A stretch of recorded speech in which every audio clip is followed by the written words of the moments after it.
So, good afternoon, Dino. Ako si Angel Victor Hayag. I'm from Jose Maria College. So, meron akong ilang question para sa iyo. Sige po. So, number one is, do you think your identity has changed over time? If so, what influenced those changes?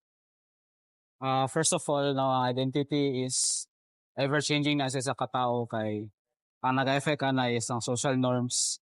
Ako, growing up, hilumon jud ko, like, grade school. Pero pagka high school na ako, since ang expect sa isa ka high school student is someone interactive.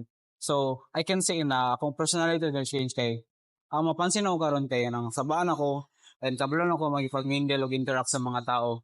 And then, isa pa ka-factor is friends. Over time, you get friends that help change you because they influence you a lot of things. Let's say sa ilang mga hobbies, ilang hobbies is somewhat na palang dili kay pareha sa imo, maka-change yun na sa imong personality. That is all. So, good afternoon to you. Today, I'll be interviewing my guest. So, the question is, how do you think society influences how we see ourselves? For me, I think society influences the way we see ourselves because society has different societal norms and standards that we need to follow. And because of these standards, we change ourselves. And because of that, we will go according to that standard and change how we see ourselves for us to fit in with that societal norm or standards based on the society. So that's how I think the society contributes to the way we see ourselves. That is all. Thank you for answering. So, I am Cyrus Ansila Kaden. Today, may I know your name?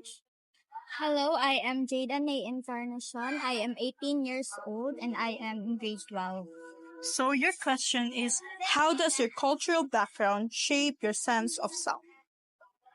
As a Catholic,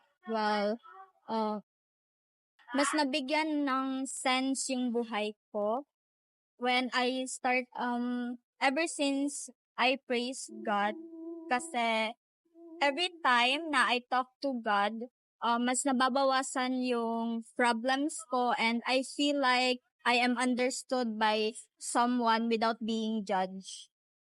So, thank you po sa